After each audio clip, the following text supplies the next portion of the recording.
Первый канал, программа «Гордон Кихот», несравненный Владимир Вольфович Жириновский.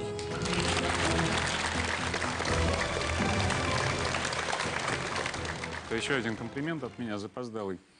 Какой-то был телевизионный проект, где вы потрясающе, просто потрясающе, обыграв на 4 головы Борового, играли Моцарта. К сожалению, мы не смогли эту пленку достать. Я просто помню это. Я сидел не просто очарованный, я понимал, какого уровня этот актер. И тем более мне обидно, когда вы меняете жанр, вы трагический актер. Не драматический, а трагический. Когда вы меняете жанр и идете вот в то, что называется клоунадой. Но это бог бы с ним. У нас с вами есть много общего. Как у вас папа не юрист, так и у меня не юрист. И я прекрасно понимаю, внутренне понимаю, как это трудно в окружении, часто очень, ну, назовем это так, враждебным, да? Определиться, кто ж ты такой. Ну, вроде мы с вами на иврите и на идише не читаем, субботние свечи не зажигаем, псалмы не поем, в синагогу не ходим. Оба русские люди. Ну, культура-то у нас как бы, да, общая. И даже взгляды наши во многом совпадают. Но чертова эта еврейская кровь, вот как только стоит тебе в сторону шагнуть этих русских людей, которых ты любишь, они тебе тут же мелкий глаз. Говорят, не, погоди, ты Вольфович, а ты Гарьевич. Вы давайте, ребят, к нам-то не очень.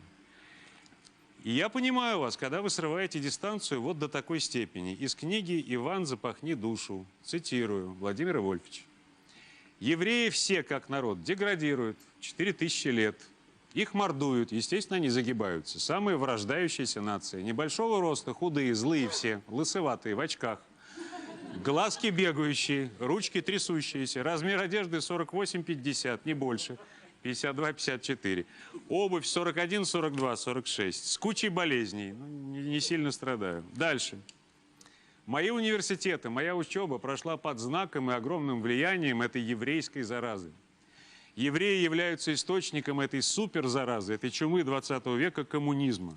Почему я должен отказываться от русской крови, русской культуры, русской земли и любить весь еврейский народ из-за одной капли крови, которую мой отец оставил в теле моей матери? Владимир Вольфович, ну, принимая все это во внимание, со всем уважением к нашим общим проблемам, я не понимаю, как вы можете заигрывать вот с этим вот? Вот как вы можете позволять себе, будучи ответственным политиком, да, раздувать национальную, в самом плохом смысле, да, шовинистическую игру? Объясняю. То, что вы зачитали, не я являюсь автором. Как вы не можете понять? Что это огромная книга, где я написал свои вещи, обращение к русскому, что запахни душу, над тобой издеваются. Тебя, так сказать, везде третируют.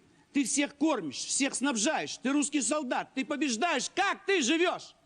Хуже всех в нашей стране живешь. А все остальное взяли это у Ламброза, характеристику евреев. Я был против этого, и при очередном переиздании все куски с антиеврейской темы были изъяты. Но фамилия ваша стояла на книжке? Естественно, стояла. Но это так вы спросите, кто автор этой...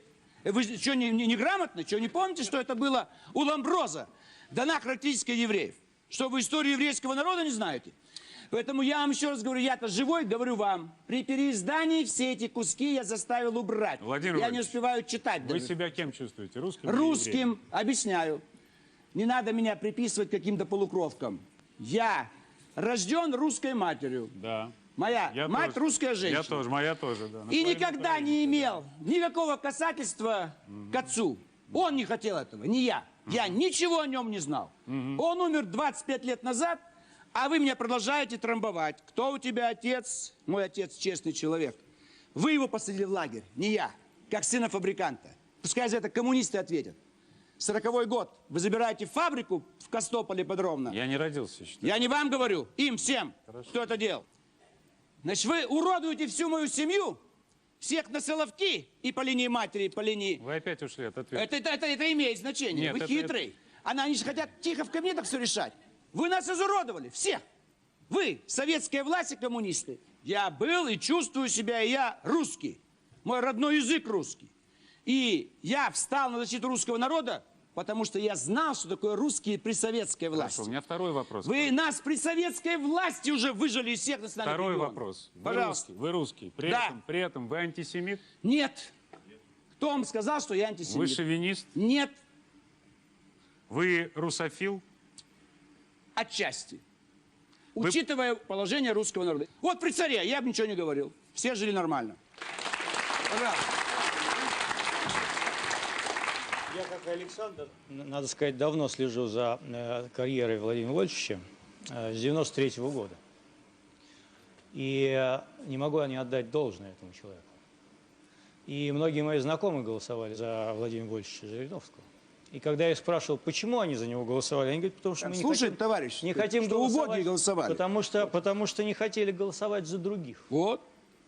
Есть выбор. То есть эти люди, которые голосовали от противного. Это тоже хорошо. Тоже вариант. Да. Тоже вариант. В 93-м году Владимир Вольфович был другим. Да. Ну, все мы меняемся. Да. Если почитать программы ЛДПР, Это ж нужно я читал программу. Положительное А я читал программу ЛДПР. Что там? Давайте. В программе ЛДПР она не бессмысленна. Это очень эмоциональный документ, где есть какие-то, так сказать, вещи, с которыми можно спорить, но они взяты, так сказать, из головы, и там вот есть что-то такое, с чем можно соглашаться, можно не соглашаться. Но поскольку Владимир Владимирович все время громко говорит, то его электорат, я боюсь, не слышит программы. Он голосует за эмоции, но он не голосует за то, что написано в программе. Не дают. Но получается, что именно тогда это цель. Да. Голосовать за крик. Но что будет, когда вас не станет? Кто за вами? Где тот второй эшелон? Где те вторые люди? Где та партия? Специально делают. Это же партия одного человека. Специально делают. Как вы не можете понять? Если не станет Жириновского, никто не будет голосовать за эту Мы партию. опять по кругу пошли. Все, стоп. Одно и то же. Это и важно. Стоп, прошу вас сесть, прошу сесть всех, кроме Владимира Вольфовича. Я настаиваю на обсуждении конкретной темы. Да. Владимир Вольфович предложил поправку в Конституцию, где слова «многонациональный народ России» попросил заменить словами, настаивал на этом. Русские и другие народы России. Мне представляется в сегодняшней ситуации такое предложение опрометчивым и даже преступным. Я требую от вас, от тех и других, чтобы вы высказали свою точку зрения именно по этому вопросу. Отец Георгий, пожалуйста. Говорите о программе. Да. Зажимают все. И нас же еще упрекают. Я не хочу выступать здесь против кого бы то ни было. Можно выступать против неправильных идей, действий, но не против людей. Это нормально.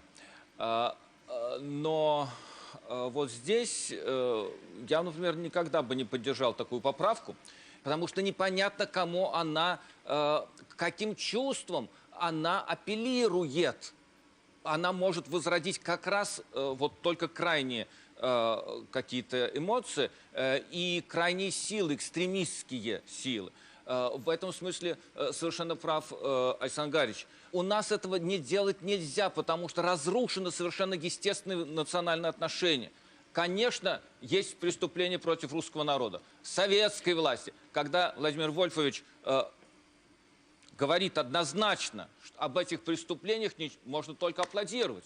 Совершенно нормально, потому что это действительно страшные преступления, которые не осуждены обществом. В них никто не покаялся, никто не понес даже духовной ответственности, я не говорю какой-то другой. Знаете, что, отец Георгий, мне кажется, самым преступным вот в такого рода поправках, в предложении? То, что длинный процесс восстановления человеческого достоинства, достоинства народа, обретения заново смысла и общего будущего, подменяется мгновенным результатом. Давайте мы разделим эти русские, а это остальные народы. И мы сразу будем в порядке. Об этом никто не говорит. Об этом никто не говорит. Просто проблема назрела. Российская империя рухнула.